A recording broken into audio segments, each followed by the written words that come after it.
بسم اللہ الرحمن الرحیم۔ گمنام ہیرو کے معزز ناظرین السلام علیکم۔ آئیے چلتے ہیں کہانی کی طرف۔ گلیوں کی خاموش فضا میں تھوڑی بہت ہلچل مچا دیتا ہو تو وہ دیگر بات تھی۔ ہم دونوں نے گاڑی میں اس گلی کا ایک چکر لگایا جس میں نادرہ کا مکان واقع تھا۔ میدان ہماری توقع کے عین مطابق بالکل صاف تھا۔ گلی میں دور تک مشتبہ تو کیا کسی بھی گاڑی کا وجود نہیں تھا۔ وہاں رہنے والوں کے گھر اتنے کشادہ تھے کہ وہ بیک وقت کئی گاڑیاں اپنے گھروں میں کھڑی کر سکتے تھے۔ میرے اماں پر سلطان شاہ نے کار سروس روڈ پر ایک کنارے سے پارک کر دی۔ وہاں وہ گاڑی کسی بھی متجسس شخص کی نگاہوں میں ضرور آ سکتی تھی، لیکن وہ یہ اندازہ نہیں لگا سکتا تھا کہ اس کار کے سوار علاقے کے کس مکان میں گئے ہوں گے۔ گاڑی کے چاروں دروازے مقفل کر کے ہم دونوں اپنی مطلوبہ گلی میں داخل ہو گئے۔ نادرہ کے گھر کا چوبی پھاٹک معمول کے مطابق بند تھا اور اندر کھڑی ہوئی نادرہ کی کار بھی اسی جگہ موجود تھی جہاں میں نے پچھلی شام اسے دیکھا تھا۔ مجھے معلوم تھا کہ باہر سے ہاتھ ڈال کر بھی اس چوبی پھاٹک کا کنڈا کھولا جا سکتا تھا۔ میں نے ایک لحظہ کے لیے چوبی پھاٹک کے قریب رک کر تائرانہ انداز میں گلی کا جائزہ لیا اور میدان صاف دیکھ کر سرعت سے چوبی پھاٹک کھول کر احاطے میں داخل ہو گیا۔ سلطان شاہ نے میری تقلید کرنے میں ایک لمحے کی بھی تاخیر نہیں کی۔ احاطہ ویران تھا۔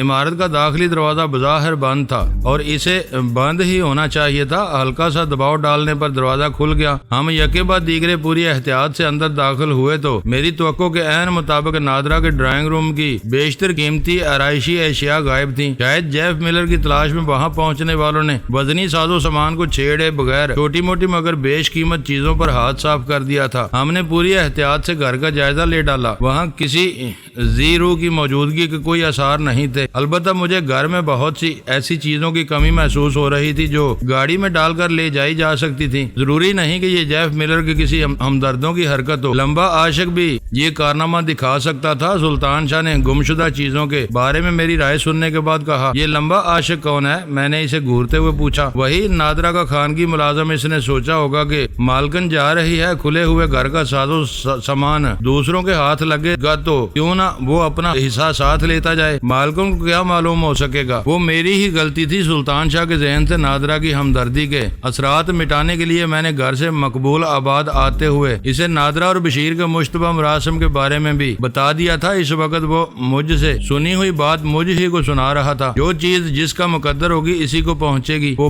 بہت جلد یہ کھلا ہوا مکان خالی ہو جائے گا، میں نے کہا۔ مکان کی سج دج سے معلوم ہوتا ہے کہ نادرہ خاصی شوقین مزاج ہے۔ نادرہ کا خمار اپنے ذہن سے جھٹک دو اور اس کی خوابگاہ سے ایک ٹیبل لیمپ اٹھا لاؤ تاکہ ہم جیف ملر کی مزاج پرسی بھی کر لیں۔ ہم یہاں نادرہ کے شوق اور مزاج پر تحقیق کرنے کے لیے نہیں آئے ہیں۔ ٹیبل لیمپ کی کیا ضرورت ہے؟ اس وقت تو تہ خانے میں بھی اجالا ہوگا۔ ہم لیمپ کو اپنے ساتھ کہاں کہاں لیے پھریں گے؟ اس کی جگہ کوئی ٹارچ ہوتی تو بات بن سکتی تھی۔ تم سے جو کہہ رہا ہوں وہ کرو، نہیں کر سکتے تو باہر جا کر گاڑی میں آرام کرو۔ بلا وجہ ناراض ہو رہے ہو؟ وہ منمنایا۔ میرا کیا ہے؟ کہو گے تو ڈرائنگ روم کا فانوس بھی اتار لاؤں گا۔ اپنی بڑبڑاہٹ کے باوجود وہ سرعت سے نادرہ کے کمرے کی طرف گیا اور وہاں سے ایک ٹیبل لیمپ اٹھا لایا۔ اسے دیکھتے ہی میں کچن کے عقب میں جانے والی راہداری میں بڑھتا چلا گیا۔ سلطان شاہ نے اس سے پہلے نادرہ کا گھر نہیں دیکھا تھا۔ جب وہ روشن زینے طے کر کے تہ خانے میں پہنچا تو اس کے چہرے پر حیرت کے آثار تھے، کیونکہ وہ کسی بھی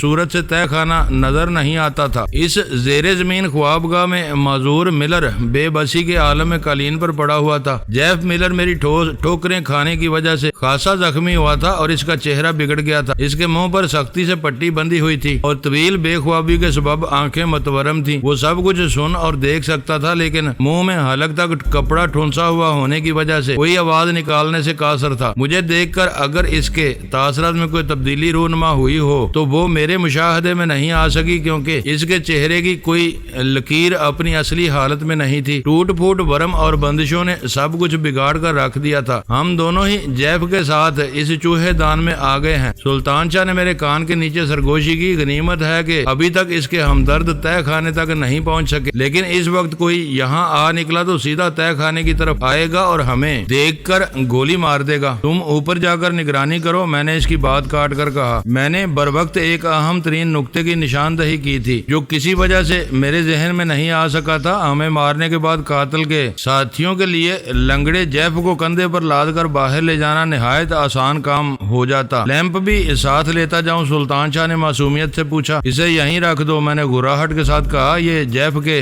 بدن سے روشن ہوگا۔ سلطان شاہ لیمپ ایک تپائی پر رکھ کر چلا گیا۔ میں نے دیکھا کہ میرے تبصرے پر جیف نے زور و شور سے اپنے جسم اور ڈیڑھ ٹانگ کو ہلا کر مجھے اپنی طرف متوجہ کرنے کی کوششیں شروع کر دی تھی، لیکن میں اس کی طرف دھیان دیے بغیر لیمپ کے تاروں کی طرف متوجہ ہو گیا۔ لیمپ کے ساتھ لگے ہوئے دوہرے تار کی لمبائی میری ضرورت سے زیادہ تھی۔ میں نے ان میں سے ایک تار کو درمیان سے کاٹ کر اس کے دونوں سرے دوسرے تار سے الگ کر لیے۔ اس کے بعد میں نے ایک دیوار گیر بورڈ میں ٹیبل لیمپ کا پلگ لگا کر سوئچ آن کر دیا۔ لیمپ میں نصب سوئچ میں پہلے ہی آن کر چکا تھا۔ میں نے کٹے ہوئے تار کے دونوں سروں کو جو ہی ملایا، لیمپ روشن ہو گیا۔ میں کٹے ہوئے تار کے دونوں ننگے سرے لے کر جیف کی طرف بڑھا تو اس نے تیزی سے قالین پر لوٹ لگا کر دور نکلنا چاہا، لیکن کامیاب نہیں ہو سکا۔ میں نے پھرتی سے تار کے ننگے سرے جیف کے جسم کے دو کھلے ہوئے حصوں پر لگا دیے۔ گردن اور بازو سے تار لگتے ہی ٹیبل لیمپ جل اٹھا۔ اسی کے ساتھ جیف کے بدن کو اتنا شدید جھٹکا لگا کہ تار کے سرے میرے ہاتھ سے چھوٹ گئے۔ میں نے بڑھ کر دیوار گیر بورڈ کا پلگ سوئچ بند کر دیا۔ لیمپ میں صرف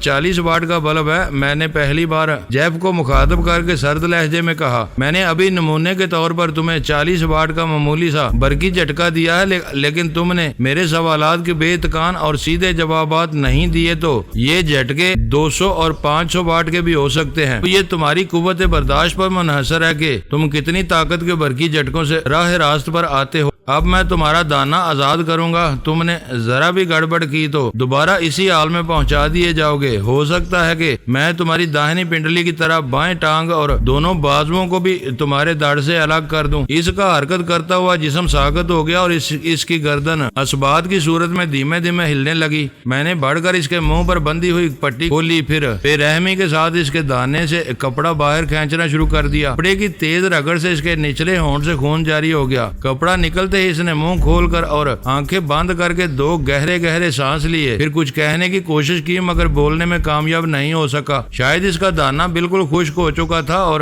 زبان اینٹ چکی تھی۔ مجھے اندازہ ہو گیا کہ وہ پانی کے چند قطروں کے لیے ترس رہا تھا۔ میں نے باتھ روم سے ایک گلاس میں پانی بھرا اور پھر کھڑے کھڑے وہ گلاس اس کے کھلے ہوئے دانے پر انڈیل دیا۔ چند گھونٹ اس کے منہ میں گئے، باقی پانی اس کے چہرے کو بھگوتا ہوا قالین میں جذب ہو گیا۔ میری نظریں اس دوران میں مسلسل اس کے چہرے پر مرکوز رہی تھی۔ تم مجھ سے کیا چاہتے ہو؟ حلق تار کرنے کے بعد جیف ملر نے اٹک اٹک کر انگریزی میں سوال کیا۔ مجھے اندازہ ہوا کہ معذوری، اذیت اور طویل بے خوابی نے اس کے اعصاب کو توڑ پھوڑ کر رکھ دیا تھا۔ میں لمبی چوڑی جرا کرنے کا قائل نہیں ہوں۔ میں جو باتیں جانتا ہوں وہ اپنی جگہ اٹل ہیں۔ تم انہیں جھٹلا سکتے ہو، نہ مجھے تمہاری تصدیق کی ضرورت ہے۔ یہ بتاؤ کہ تمہارے چیف ڈی مشن کا کیا نام ہے؟ میں نہیں جانتا، اس نے اٹک اٹک کر کہا۔ اس کے سینے کے پھولنے اور پچکنے سے اندازہ ہو رہا تھا کہ یک بیک اس کے تنفس کی رفتار تیز ہو چکی تھی۔ میں مانے لیتا ہوں گیری ہارٹ بھی اس بات سے بے خبر ہے کہ راس المیڈا چیف کے روپ میں اسے اپنے اشاروں پر نچا رہا ہے۔ یہ کہتے ہوئے میں نے اپنی جیب سے بیم گن نکال لی۔ اب یہ بتاؤ کہ بلیک ہاک کون ہے؟ تمہاری ماں کا قسم، وہ حلق کے بال داڑھا اور تہ خانے کی محدود فضا اس کی آواز سے گونج کر رہ گئی۔ اس کی گالی جتنی غیر متوقع تھی، میں اس سے کہیں زیادہ تیزی سے حرکت میں آیا اور میری ٹھوکر نے اس کی کئی پسلیاں دیڑ کر رکھ دی۔ وہ بلبلاتا ہوا قالین پر دور تک لوٹتا چلا گیا۔ غیر ارادی بلبلاہٹ پر قابو پانے کے بعد وہ پھر گرانے لگا۔ اگر میرے ہاتھ پیر کھلے ہوتے تو میں ایک ٹانگ سے معذور ہونے کے باوجود تمہارا برکس نکال سکتا تھا۔ تم نالی کے گندے کیڑے ہو، تمہیں بہت جلد پیس کر رکھ دیا جائے گا۔ تم میری زبان سے کچھ نہیں اگلوا سکتے۔ بلیک ہاک سے بات کرو، اسے بتا دو کہ اپریٹس لڑائی میں تباہ ہو گیا تھا۔ تم میرے قید میں ہو۔ جس دن راس المیڈا میرے ہاتھ آ گیا میں تمہیں رہا کر دوں گا۔ تم مجھے اپنے چیف کے خلاف نہیں اکسا سکتے۔ میں کیسے مان لوں کہ تم سچ بول رہے ہو؟ کیا تم گیری ہارٹ سے میری بات کروا سکتے ہو؟ کیا وہ اس بات کی تصدیق کر سکتا ہے کہ راس المیڈا ہمارا چیف ہے؟ وہ خود اس بات سے بے خبر ہے تو تصدیق کیا کرے گا؟ میں نے کہا۔ جیف ملر زہر آلود انداز میں ہنسا اور بولا، ہر متعلقہ آدمی اس بات سے بے خبر ہے تو تمہیں کیا چیف کے بارے میں الہام ہوا ہے؟ تم تم اول درجے کے جھوٹے اور فراڈ ہو، میں تمہاری کسی بات پر اعتبار نہیں کر سکتا۔ میں نے محسوس کیا کہ وہ حیرت ناک طور پر اپنی جسمانی تکالیف کو بھول جانے پر قادر تھا۔ چیف کی اصلیت کے سوا گیری ہارٹ میری ہر بات کی تائید کرے گا، میں نے اسے یقین دلایا۔ اگر تم یہ سمجھ رہے ہو کہ میں تمہاری باتوں میں آ کر گیری ہارٹ یا بلیک ہاک کو فون کروں گا اور تم ان کے رابطوں کا سراغ لگا لو گے تو یہ تمہاری سخت بھول ہے۔ میری بجائے کسی ایسے آدمی کی آنکھوں میں دھول جھونکنے کی کوشش کرو جس نے تمہارے فریب اور مکاریوں کے بارے میں کچھ نہ سنا ہو۔ تم الو کے پٹھے ہو اور تمہاری کھوپڑی میں بھوس بھرا ہوا ہے۔ مجھے اچانک ہی اس پر غصہ آ گیا۔ تم کو معلوم ہونا چاہیے کہ نادرا بھی اسے میرے قبضے میں ہے۔ وہ مجھے گیری ہارٹ کا فون نمبر بتا چکی ہے اور میں اس نمبر پر گیری ہارٹ سے بات کر چکا ہوں۔ تمہاری کٹی ہوئی پنڈلی میں نے اسی کو بھجوائی ہے۔ کس قدر شفاق ہو تم۔ وہ بے ساختہ بول پڑا۔ گیری ہارٹ کے ستاروں نے اس کا ساتھ دیا تو وہ اکیلا ہی تمہیں قبر میں پہنچانے کے لیے کافی ہوگا۔ وہ میرا انتقام لیے بغیر تمہارا پیچھا نہیں چھوڑے گا۔ میری تو خواہش ہے کہ راس المیڈا کی ٹیم میں کوئی سورما ہو تو وہ میدان میں آئے، لیکن تم لوگ دلیرانہ مقابلے کی بجائے نادرا جیسی کمزور عورتوں کے سہارے تلاش کرتے پھر رہے ہو۔ یہ مردانگی نہیں، بزدلی کی انتہا ہے۔ یہاں معلوم ہوتا ہے جیسے عورتوں کے بل پر کامیابیاں حاصل کرنا تم امریکنوں کا مزاج بن چکا ہے۔ عورت کے سامنے دنیا کا ہر مرد جھکنے پر مجبور ہو جاتا ہے۔ جسمانی ٹوٹ پھوٹ کا شکار ہو جانے کے باوجود اس کی ذہنی صلاحیتیں پوری طرح کام کر رہی تھی۔ دنیا کے ہر کامیاب مرد کے پیچھے تمہیں کوئی نہ کوئی عورت نظر آئے گی۔ میں تم پر زیادہ وقت برباد نہیں کر سکتا، میں نے اکتاہٹ کا اظہار کرتے ہوئے کہا۔ میں اسی وقت تمہارا فیصلہ کروں گا۔ میری پیشکش کے جواب میں تم کیا کہتے ہو؟ کون سی پیشکش؟ اس نے انجان بن کے حیرت سے سوال کیا۔ سمجھوتا، میری ہدایت پر حرف بے حرف عمل کرنے کا سمجھوتا، میں نے کہا۔ میں گیری ہارٹ سے بات کیے بغیر کچھ نہیں کہہ سکتا، اس نے جواب دیا۔ ٹھیک ہے، میں اس سے تمہاری بات کرائے دیتا ہوں۔ میں تم دونوں کی پوری گفتگو سنوں گا۔ تم اسے یہ نہیں بتاؤ گے کہ میں ساری باتیں سن رہا ہوں، نہ ہی انگریزی کے سوا کوئی اور زبان استعمال کرو گے۔ تم نے کوئی کوڈ ورڈز استعمال کرنے کی کوشش کی تو میں فون کا سلسلہ منقطع کر کے تمہاری کھوپڑی میں سوراخ کر دوں گا۔ یہ خالی دھمکی نہیں ہے، میں کسی تردد کے بغیر اس پر عمل کر گزروں گا۔ میں اسے یہ تو بتا سکتا ہوں نا کہ تم نے مجھے نادرا کے گھر میں ہی قید کیا ہوا ہے۔ جیف ملر کے اس سوال پر میری کھوپڑی چکرا گئی۔ اسے بے ہوشی کی حالت میں اوپر سے تہہ خانے میں پہنچایا گیا تھا۔ اسے کیسے علم ہوا کہ وہ نادرا کے مکان ہی کے کسی حصے میں مقیم تھا؟ بالکل بتا دو، میں نے اطمینان سے کہا، لیکن یہ یاد رکھنا کہ اس وقت تم نادرا کے گھر پر نہیں ہو۔ مجھے چکر دینے کی کوشش مت کرو۔ مجھے معلوم ہے نادرا کا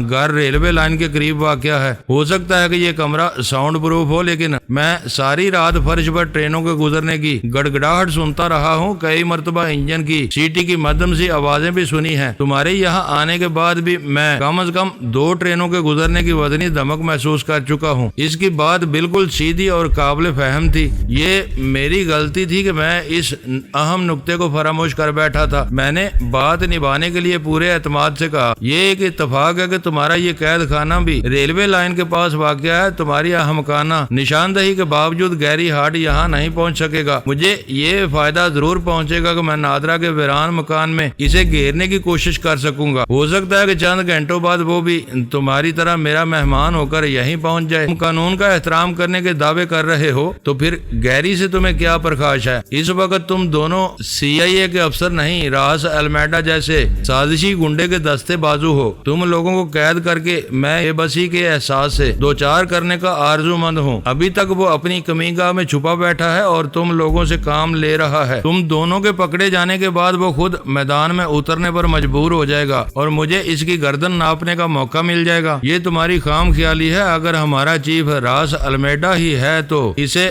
CIA کے سربراہ سے زیادہ طاقت اور اختیارات حاصل ہوں گے۔ اس کے ایک اشارے پر یہاں بہت کچھ ہو سکتا ہے۔ میں اس کا یہی گمانڈ توڑنا چاہتا ہوں۔ تم امریکنوں کو خدا نے اپنا نائب بنا کر زمین پر نہیں اتارا ہے کہ تم جہاں چاہو اپنی بدمستیوں سے ہر ایک کو پامال کرتے پھرو۔ امریکہ کا راز المیڈا یہاں ایک خارش زدہ کتے کی طرح بلبلاتا ہوا نظر نہ آیا تو میں اپنا نام بدل دوں گا۔ نام بدلتے رہنا تمہارا پرانا پیشہ ہے، اس نے برجستہ چوٹ کی۔ اب کوئی نئی بات سناؤ۔ اتنا تشدد سہنے کے بعد بھی تم خاصے ولد الحرام نظر آ رہے ہو، میں نے اسے گھورتے ہوئے کہا اور مشاعرے کے سرانے بنی ہوئی دیوار گیر الماری کی طرف بڑھ گیا۔ نادرا مجھے بتا چکی تھی کہ اس الماری کے پچھلے حصے میں ٹیلی فون کی لائن آئی ہوئی تھی۔ اسی خانے میں فون بھی ہونا چاہیے تھا جو